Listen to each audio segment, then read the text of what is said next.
Hello and welcome to another episode of Do Not Fade This podcast. My name is Joshua Reimer, I'm joined by none other than the man, the myth, the legend, Jared Block. Jared, how are you doing on this fine Wednesday afternoon? Well, I can confidently state that I had one of my best days of NBA, and the team as a whole has had in quite some time.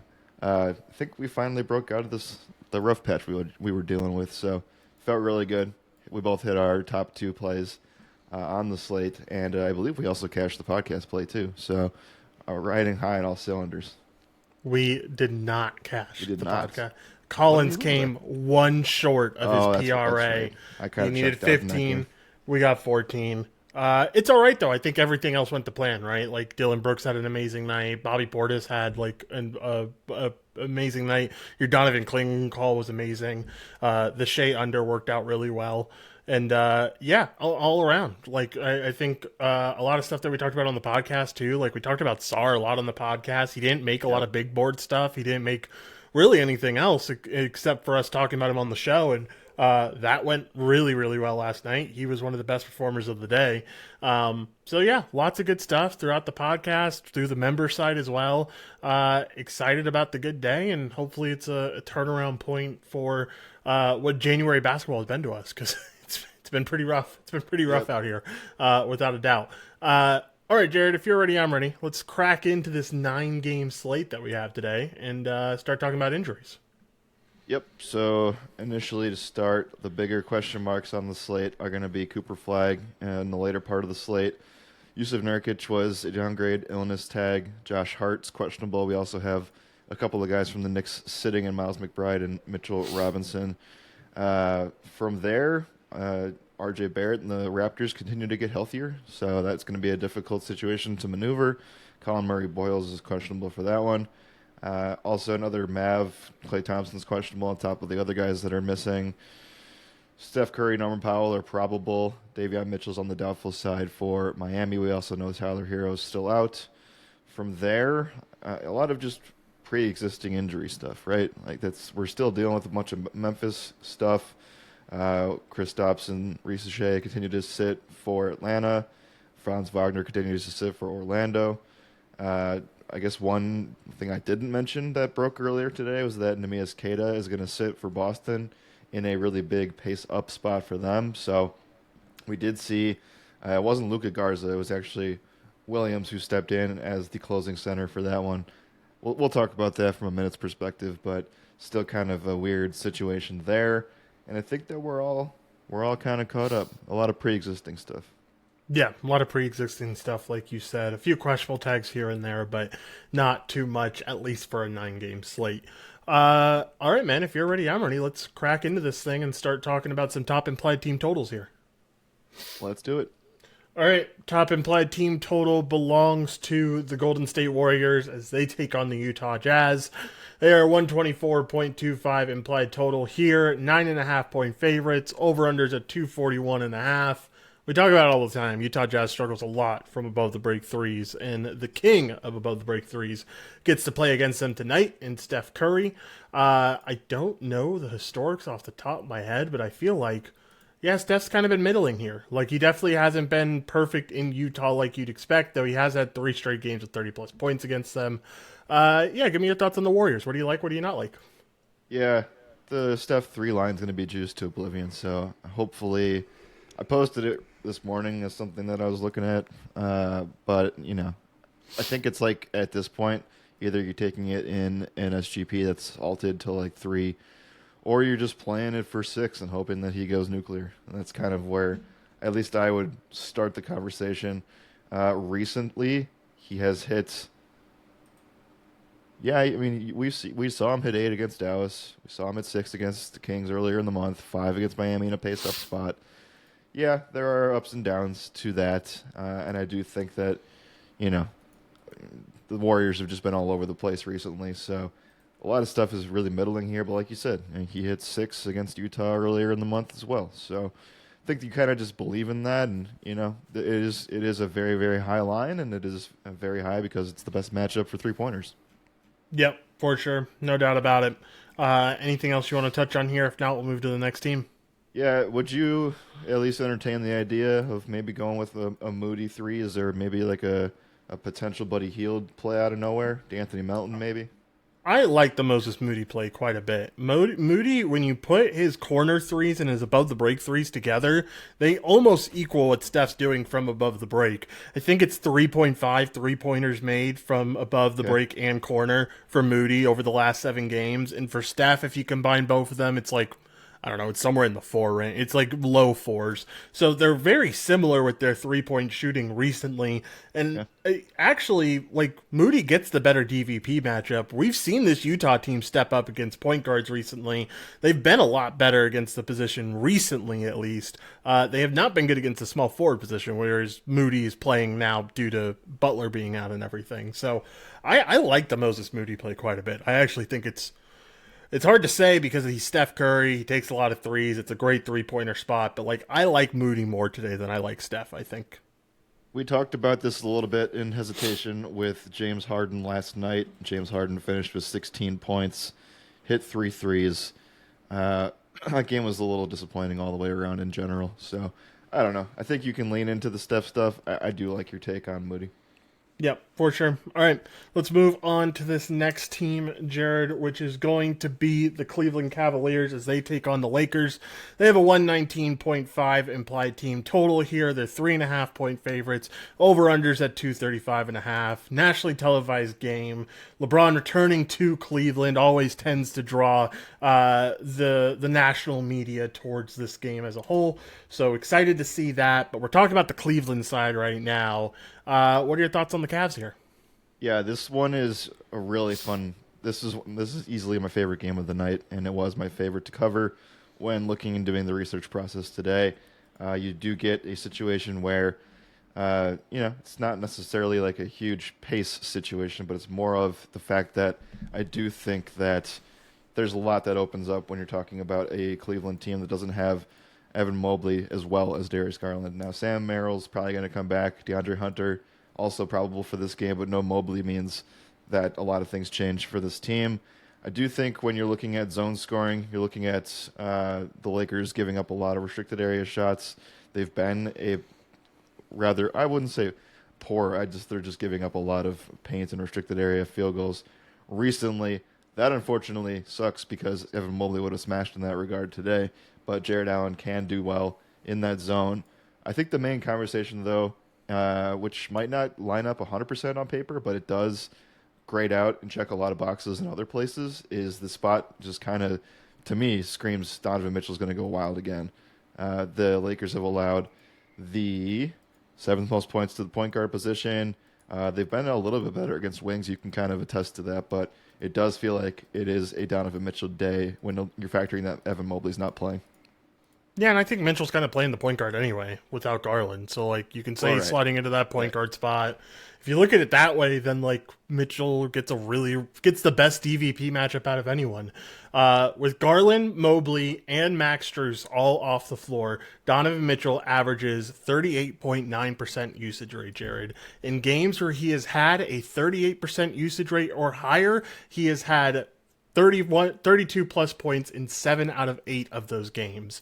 Even if you move this down to 35 usage rate, just to give a little bit of leniency, he still has had 32 plus points in 14 out of 20 games where he's had a 35 plus usage rate. I don't know how, knock on wood, I don't know how the Donovan Mitchell spot gets any better, to be honest with you. So I love the Donovan Mitchell spot. I think it checks all the boxes. I kind of throw everything else out. Like, I don't really want the Evan Mobley spot. I can go without Jalen Tyson, though I know he's been on a hot streak recently. I'm kind of fine with staying away from everything else. I just really like the D Mitch spot. Yeah, loving the D Mitch spot. I do think that, so I'm looking, unless you have it already, I'm going to find it in a second, to see what his usage rate was in the 45-point game that he just had. So I'm looking at that right now. It was 41%. Yeah, basketball reference is 43, but horse apiece doesn't matter. That still is like crazy, just crazy. So yeah, now you're factoring in that Mobley's not playing, and it's just like a phenomenal situation. So I don't think we can talk about it high enough. He'll be brought up in the top shooters section, and he'll probably likely find his way in a bunch of our stuff today. Yeah, probably will. Or not even probably. He definitely will. Donovan Mitchell spot grades out very, very well. So do spots on the other end, but I'm sure we'll talk about those as we go through the show. All right, if you're ready, I'm ready. We can move on to the next team. Do it. Next team is going to be the Boston Celtics. They have a 118.5 implied team total. They are 6-point favorites coming into this one against the Hawks. Over under is set at 231.5. Give me the breakdown. What do we need to know here?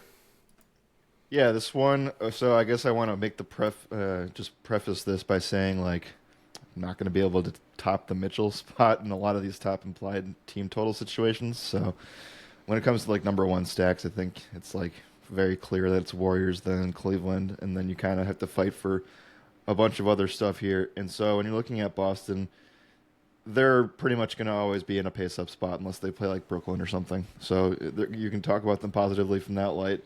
Atlanta's been relatively middling defensively. They are allowing a lot of mid-range stuff and a lot of restricted area stuff. It kind of just says like Jaylen Brown profiles well. From there, Luka Garza does get a bump. I know he's not going to start most likely, but he's a good restricted area scorer as well. I say good, 2 field goals a game just because of the lack of minutes.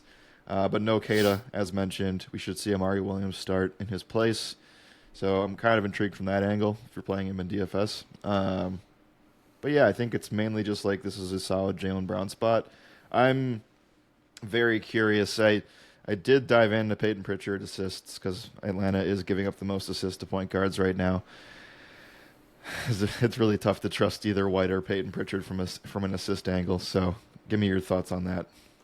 Yeah, I always have problems with this. Is because like I don't know whether Pritchard or White is really the point guard, and I don't think you can really solidify. I was about to say I don't think even if you watch, I don't watch every game of the Celtics. Obviously, don't have the time to. But even if you did watch every game of the Celtics, I'm not sure you could solidify which guy is the point guard and which guy isn't, because I'm sure at the end of the day they both share the role quite a bit, and that's just how it goes with teams like this that have two competent ball handling guards. So. Yeah, I'm fine with staying away. It's not like they've been consistent at the lines that they're at anyway. So I'm fine with staying away from the assist buff stuff. I like the JB spot. I know he did well against this team back at the beginning of this month, I think. I think he had like a 41-point game against the Hawks earlier this month.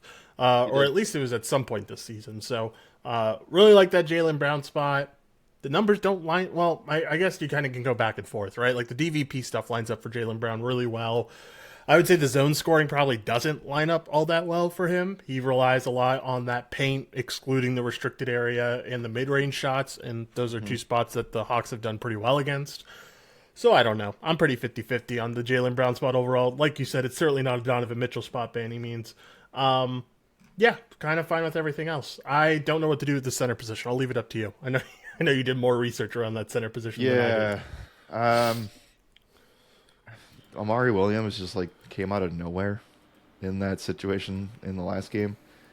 So playing 25 minutes for the first time ever, right? So like it's just that one's strange to me. I wouldn't be surprised if they started Garza. He was dealing with an illness in the last game, so he didn't play. So Boston was kind of forced to go that direction. Who knows? I don't know. It's a weird year for Boston anyway. So, and they're not interested in playing Xavier Tillman or Chris Boucher. So yeah, it's kind of just like it feels like you're playing Williams and hoping you get the volume of minutes. So that's where I stand with that. For sure. All right. Anything else here? If not, up to you. We can talk about another team. We can move on to hottest shooters, wherever you want to go. We should mention one more team, but I will end that Celtics run by saying 73% of small forwards have hit their PRA markets against this Hawks team recently. It's basically almost the entire month of January. So you saw Jalen Wells, Mathurin, Furphy for the Pacers. Dylan Brooks did not do well against them in that spot, but Jaylen Brown earlier in the month, like you said, great game. LeBron had a massive game, and so did Jimmy Butler before he got hurt. So you got a couple guys that are close to the JB role.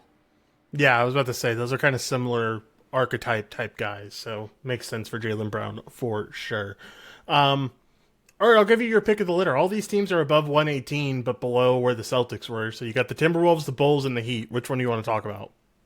Timberwolves, Bulls, Heat.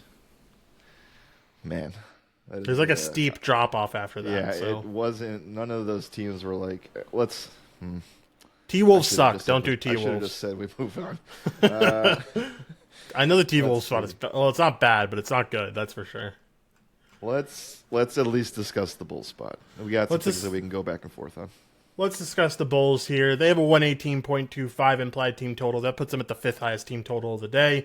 They are 2.5 point favorites against the Pacers here. Over under is set at 235.5. Yeah, go ahead. Take it away. What do you want to talk about here?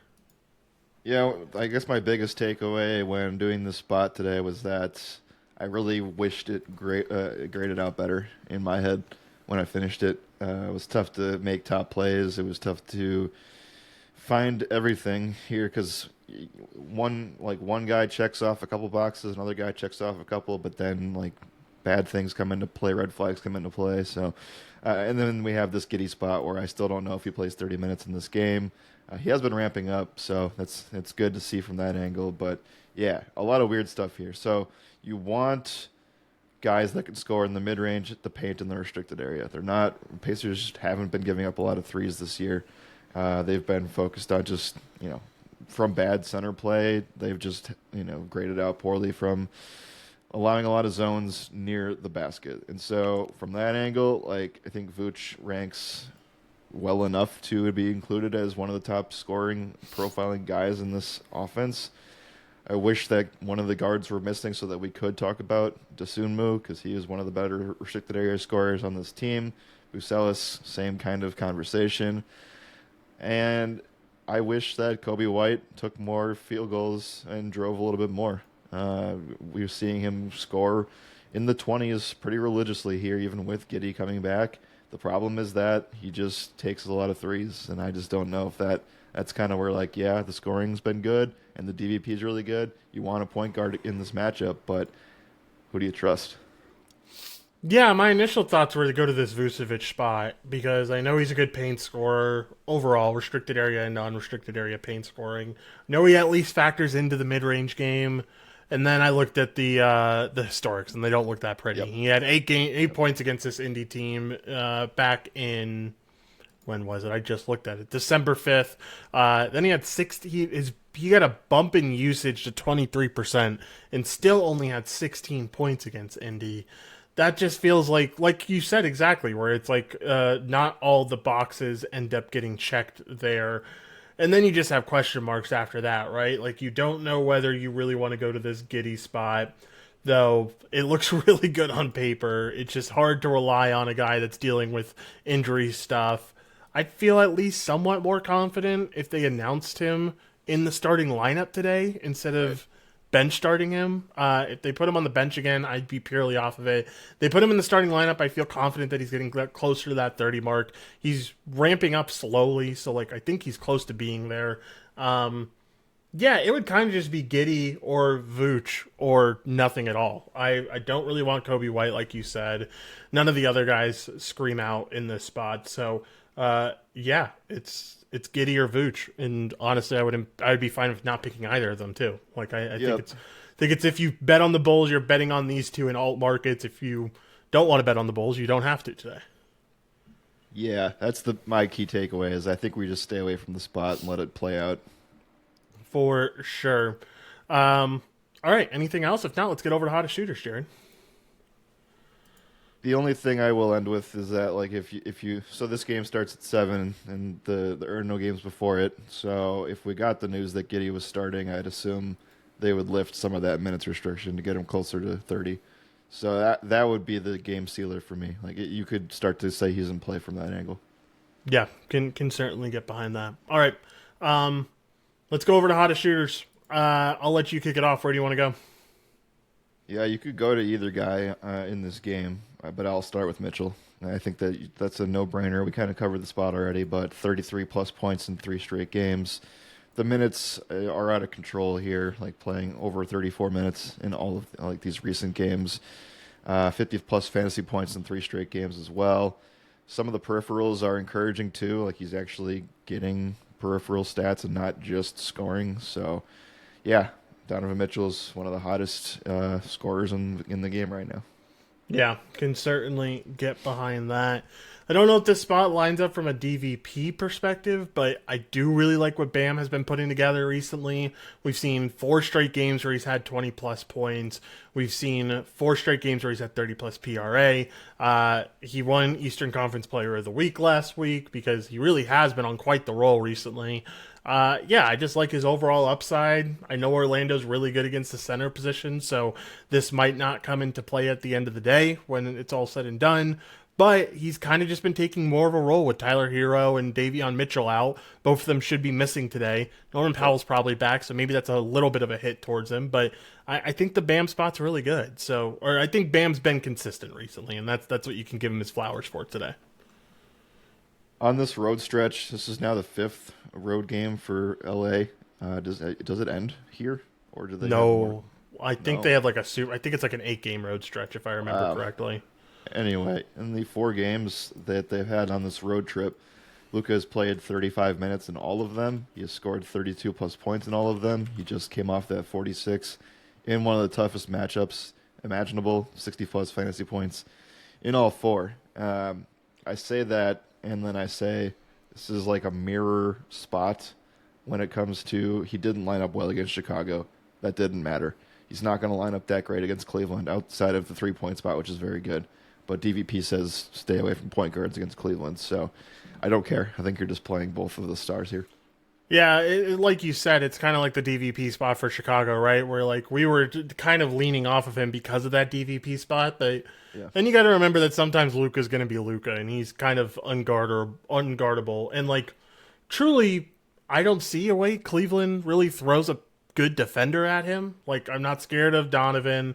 I'm not scared of Jalen Tyson. I'm not really that scared of Dean Wade if they decide to go that way. So like I think Luka just has a really good spot, and maybe their top on ball defender might be Evan Mobley at the end of the day, the guy who guards the paint the most and guards is probably their best defender overall. He's out. So, like, it could be a massive spot for Luka for sure.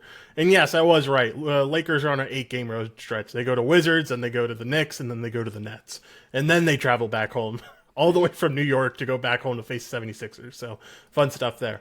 All right. Other hot players that we have here.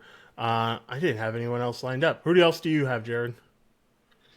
If I don't remember to mention it, I like this spot a lot for Emmanuel Quickly.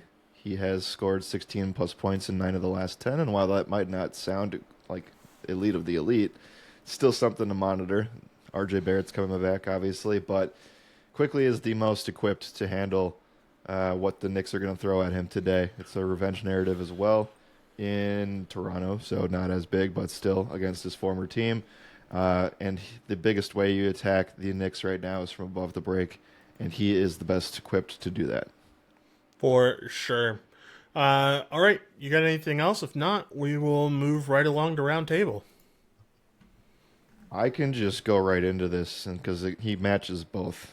So I will find my stat as well because I have to see. Actually, you can say round table spiel. I'll pull it up. Perfect. For those who don't know how it works, Jared and I bring some of our top plays to the table in different statistical categories. Those categories are points, rebounds, and assists. We start out with points, like always, and I let Jared go first, like always. So, Jared, as long as you have it pulled up, where are you going? I do. So I would have mentioned that Brandon Miller has scored 20 plus points in 7 straight games, but I wanted to save it here because the matchup for points is elite. I will get to that, but I will also include that he has the 5th most games in NBA history right now, with 30 plus points and 100% true shooting. That's insane. Wow. 23 years old. He scored 30 in his last game, went 6 for 9 from 3. It's going to be a pace-up matchup against Memphis, and we also know that Memphis, one of the worst teams in the league against the wing, specifically allowing the most points to small forwards over their past 7 games. Yeah, can certainly get behind that. I'm going back to the Chicago Indy game, but going away from the Chicago side and going over to the Indy side. I really like this spot for Pascal Siakam, man. We talked about it recently about how we were leaning away from targeting power forwards against the Chicago Bulls, but they are back on their stuff where they are the worst. They are allowing the most points, or third most points over the last 7 games, allowing the most 3-pointers to power forwards over the last 7 games as well. And this seems like a spot where Pascal Siakam could really come through. He had 36 points in that December 5th game against Chicago as well. Another thing is that Siakam's really taking more above the break threes. Over the whole season, he's not one of the top 3 shooters from above the break three for this team. But over the last 7 games, he's making 2.5 above the break threes per game, Jared, which is pretty insane. So we're seeing good restricted area scoring. We're seeing good above the break 3 scoring. We're even seeing good corner 3 scoring from him. And those are all 3 zones that the Bulls really struggle in. So I like this Siakam spot quite a bit. Yeah, I liked Siakam a lot when I wrote that spot up today. For sure. Let's go over to rebounds. What do you got? I'm going to go and say, this recent stretch of games has not been good for Wendell Carter Jr., and he's always a really tough guy to trust for rebounds. But the matchup doesn't get much better. It's a pace-up spot. The Heat are allowing the most rebounds to centers over their last 7 games. And I just think that at the end of the day, you kind of lean into that last point and you run with it. He also had 10 in a game back in December against Miami. And then over the last, I guess let's look at the January stretch here. Since January 11th, 63% of centers have hit their rebounding marks against the Heat. And just remember that anytime basically any player that's playing the Heat, they're going to have overinflated rebound lines. So I think the only guy recently to miss that is that kind of center that we can trust would be, I guess recently some of the, Mark Williams got hooked by 1, Nurkic got hooked by 1, Kling got hooked by a couple. But Robert Williams has done well here. Sabonis under restrictions done well here. Reynaud, even the Golden State centers have done well. Chet, so you got some stuff lining in the Wendell Carter area. I guess that counts for Mo Wagner too, but I'd rather just take Wendell.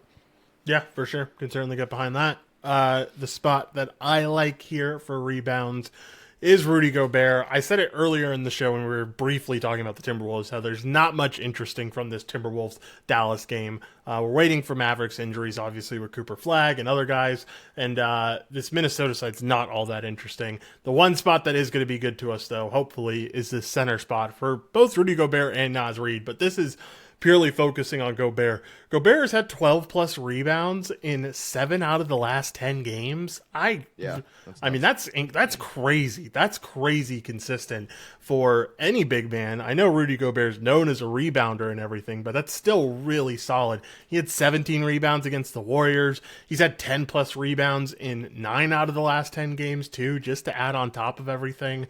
The spot for Rudy doesn't get much better than this Dallas team that's just giving up a bunch of points to scorers in the restricted area, but also giving up the 6th most rebounds to centers over the last 7 games. So really like this Rudy Gobert spot. Yeah, I just filtered last 30 days for rebound chances in the NBA. We talked about Klingon and Nurk yesterday as the top 2 guys there, but I think only Moussa Diabate ranks above Rudy Gobert, because I don't count Davis, and Joe Val's been hurt. So, he's definitely up there. 20.1 rebound chances per game. So you could say he is overachieving, but at the same time, the volume is there. Yes, the volume is certainly there.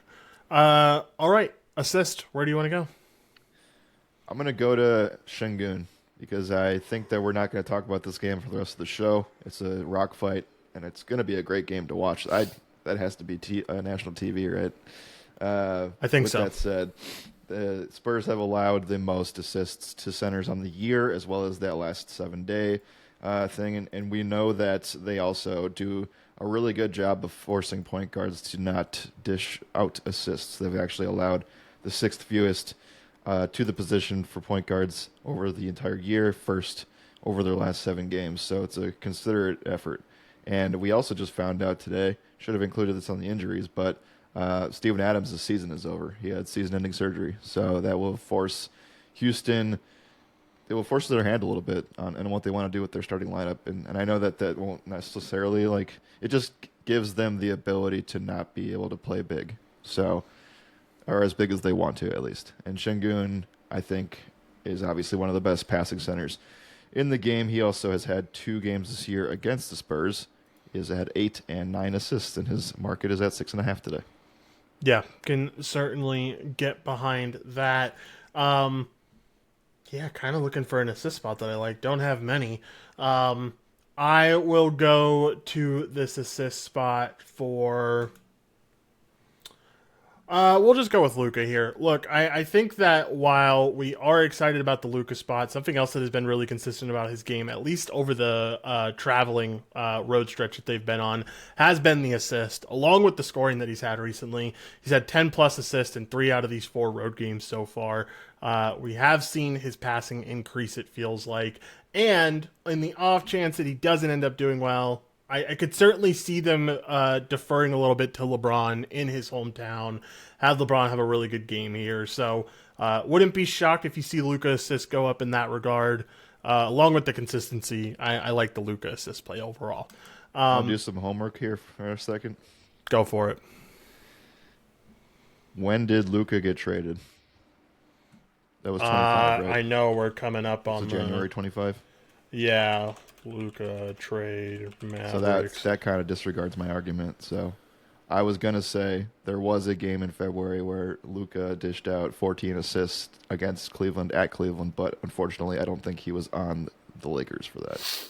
It was February 2nd that he got traded. 2025. Correct. Yeah, so I'm a year off, almost. Yeah, but almost. But we just saw Orlando's both point guards did really well in that spot, and we also saw LaMelo Ball do well. We've seen a couple of guys, Tyrese Maxey almost got double digits, Keontae George and Collier almost got double-digit assists against this team.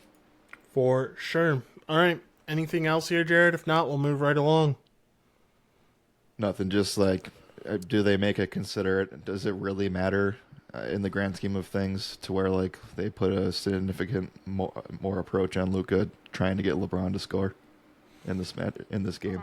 I think LeBron might be a little bit more like aggressive in his hometown in terms of, scoring a lot. This very well could be his last time playing in Cleveland. Like, I don't think it's out of the realm of possibility that he retires. So No, I don't know. not. It has to be at least on the back of his mind.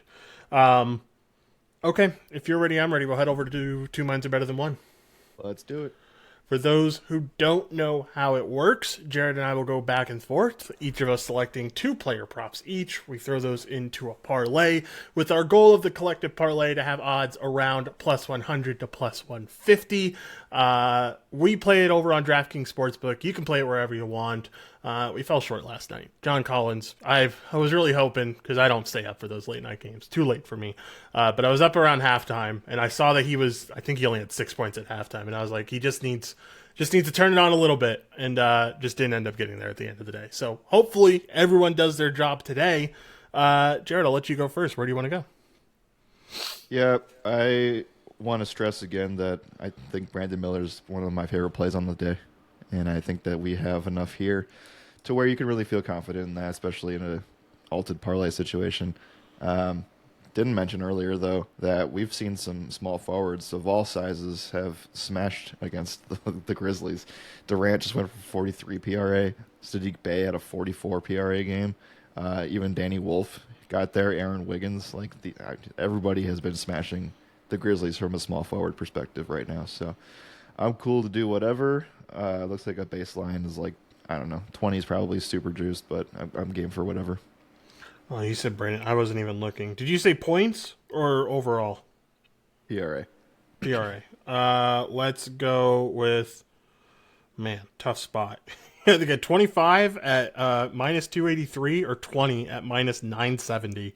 Up to you which one you want to go with. Yeah, 25, man. These guys are the PRA markets.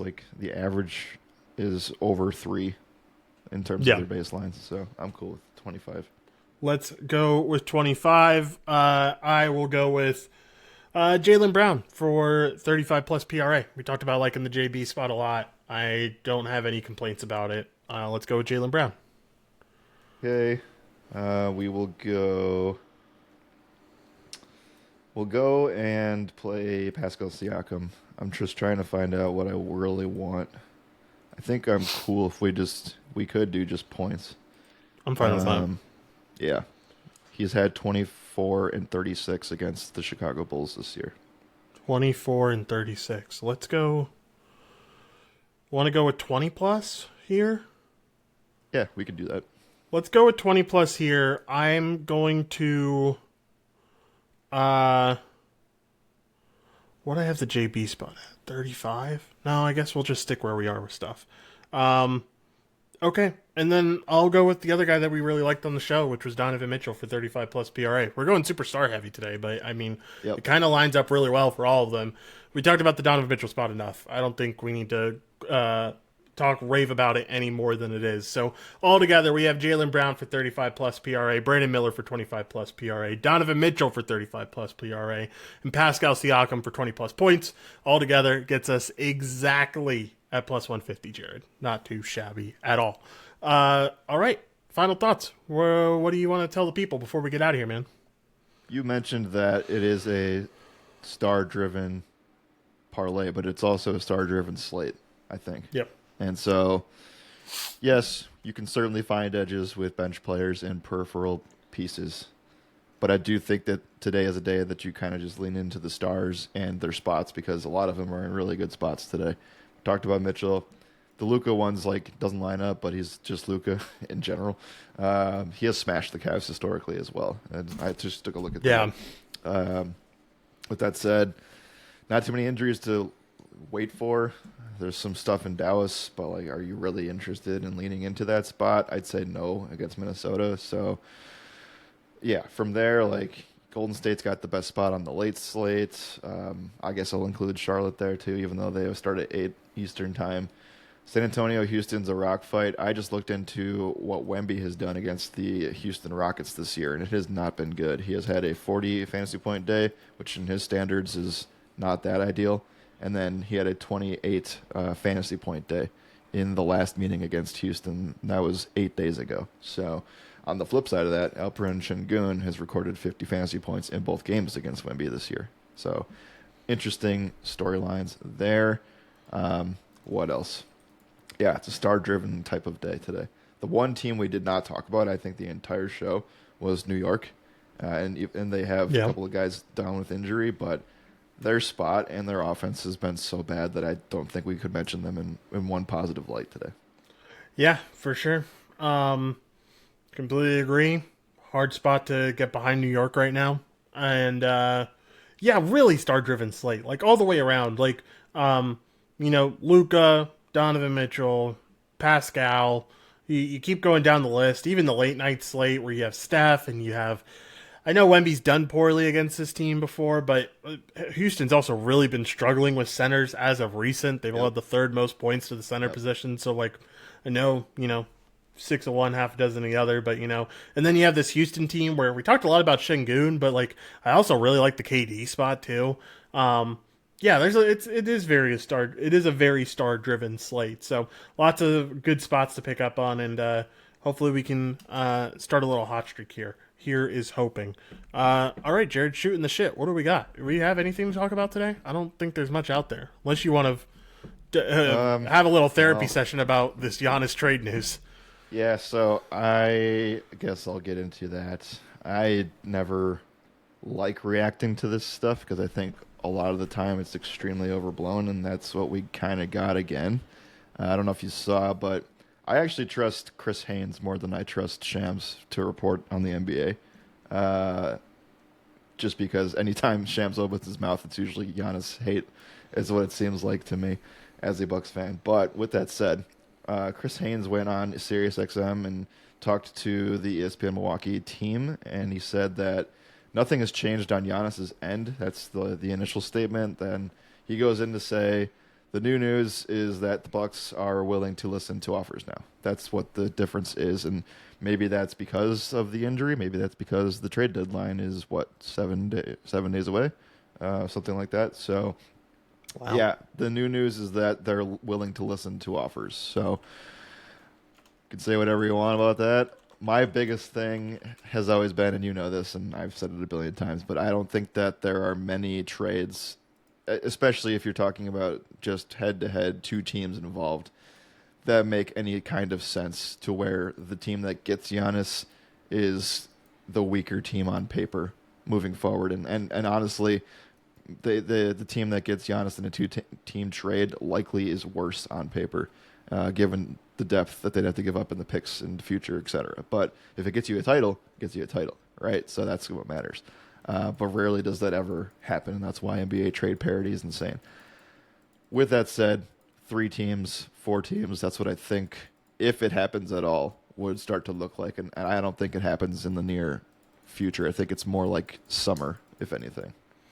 Yeah, most likely. I think the teams that really want to get him kind of aren't either in a position to get him in terms of what they can give up, or they're teams like the San Antonio Spurs, where it's like, do you really want to give up these pieces when you've beaten OKC already pretty clearly this year, and like you already could? Like, I think if you go look at odds, they're probably not Western Conference favorites, but like they definitely have a very good shot. Why ruin team chemistry? Why give up a bunch of picks and a bunch of promising young talent for Giannis? It might not make sense. So I feel like it doesn't make sense for. I think the same thing kind of applies to Houston, where like down the stretch, once this team melds a little bit more, that team looks really solid for the Western Conference.